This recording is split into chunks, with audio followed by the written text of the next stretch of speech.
काई जनन से लाभ यानी कि फायदा। बात सही है लेकिन समझा तो वही रहे ना। तो काई जनन के लाभ, लाभ का मतलब का फायदा है। इस समय आपको हमसे का फायदा है, बहुत कुछ फायदा है। लेकिन काई जनन के लाभ, तो काई जनन के लाभ किसे कहते हैं, यानी कि काई जनन का फायदा किसे कहते हैं, इसके निम्न लाभ है, चाहे जेठ लाभ आप बता सकते हो। निम्न कहोगे सही रहेगा हिसाब से। तो काई जनन के लाभ, पहला लाभ है कि अनेक पादप में सामान्यतः कायिक जनन ही संभव होता है। यानी कि भैया कुछ पादप ऐसे होते हैं आप उसमें केवल कायिक जनन करा सकते हैं, लैंगिक या अलैंगिक नहीं। कायिक का मतलब उसे काट सकते हैं, अलैंगिक हो जाएगा लेकिन लैंगिक नहीं। तो कायिक जनन, और एक चीज प्राकृतिक जनन नहीं होगा, प्राकृतिक जनन नहीं हो, केवल कायिक जनन होगा। कायिक का मतलब होगा केवल मानव के द्वारा ही निर्मित किया जा सकता है। अगर मानव उसे न करे उसकी जातियां विलुप्त यानी कि खत्म। जैसे डायनासोर इसमें विलुप्त हो गया है, उपयोग कोई उसको अपने घर रखता, चारा पानी देता तो शायद बचा रहता, अब नहीं है तो चला गया, तो विलुप्त हो गया। ठीक है, अब देखो तो कायी जनन के पहला लाभ है कि अनेक पादप में सामान्यतः कायी जनन ही संभव है। यानी कि कुछ पादप ऐसे होते हैं, कुछ पादप ऐसे होते हैं जिसमें केवल क्या कायिक जनन ही हो सकता है और कोई जनन नहीं हो सकता। यह प्रक्रिया हम केला में, बांस में, इलायची में। बांस का खुट्टा मतलब उसकी जड़, ठीक है, या बांस का मतलब बांस को काटेंगे, उसे उखाड़ करके दूसरी जगह लगाएंगे तभी जमेगा।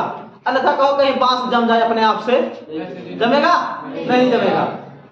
सही बात ही नहीं। नीम का पेड़ उग सकता है, कहीं से बीज पहुंच जाए उसका उग सकता है। इलायची का इधर कहीं हो जाए, कहीं नहीं होगा, तब तो चाय बनने वाला मजे मार लेंगे। सही बात है। उसके बाद केला को भी आप नहीं उगा सकते हो, केले को बिना कायी जनन द्वारा नहीं उगा सकते हो। और एक चीज और, या तो कहो हम खुद घर में उगा ले, ऐसा भी नहीं हो सकता, क्योंकि इसके लिए तापमान आवश्यक एक निश्चित होना चाहिए, पोषण की मात्रा पर्याप्त होनी चाहिए, मिट्टी की खनिज की मात्रा जो होती पर्याप्त होनी चाहिए। सही बात की नहीं। पता लगा आज आप लोग मतलब आम लगा के आए हो, कल पाइने पसंद पड़ने चौथे खजूरान बांटे, ऐसे होता है नहीं होता है कहा नहीं होते। पहला लाभ है कुछ पादप ही क्या करते हैं कायी जनन के द्वारा ही संभव होते हैं और अवयव जनन से नहीं। दूसरा लाभ है इस विधि द्वारा कम समय में पादप विकसित किए जाते हैं। कम समय में ज्यादा पादप विकसित किए जाते हैं, नहीं ज्यादा नहीं अधिक।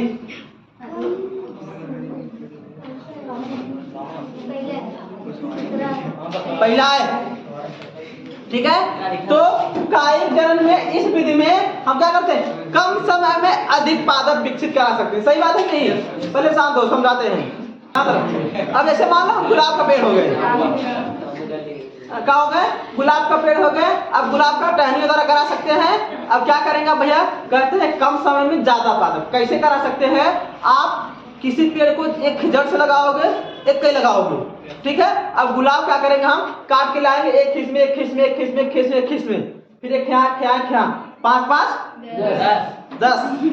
10 हो गया। अब अगर हम बताओ तुम एक तैयार करोगे, हम 10 तैयार करेंगे। अब तुम्हारा 10 तैयार होगा तो हम 100 थे।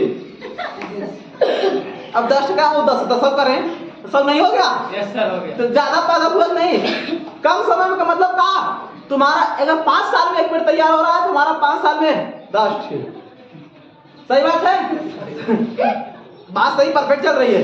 यानी कि हम कायिक जनन से कम समय में अधिक पादप क्या करते हैं, विकसित करा सकते हैं। बात परफेक्ट है। आगे चलते हैं। दूसरा तीसरा जो भी है, इस विधि से उत्पन्न नए पादप मात्र के समान होते हैं। ये भैया बात सही है।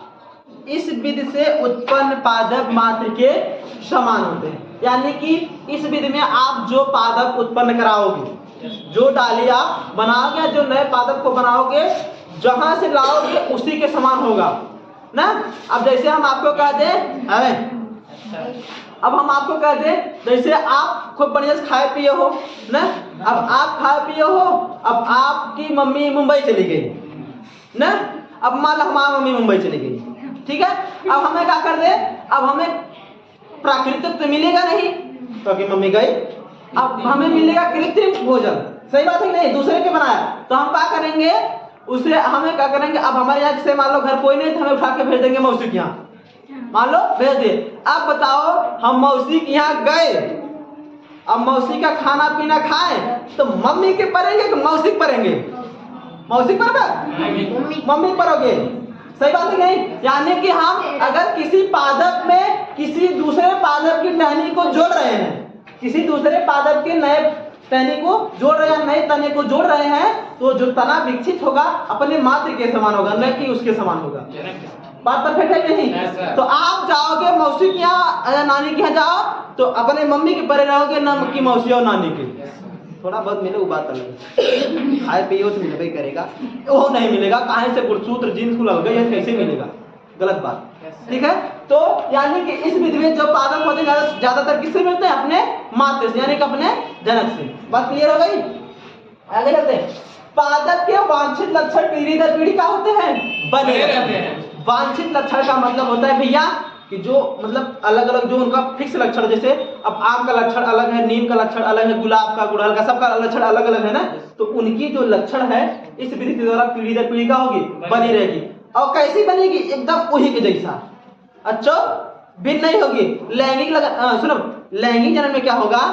लैंगिक जन्म में जैसे अब आप हो ना, आपका चेहरा है, आपके मम्मी से नहीं, आपके पापा से नहीं मिल रहा है, तो गड़बड़ करके मान लो कि इसी से रचम गलत मैच खा गया है, दूसरे के लगा, गलत बात है।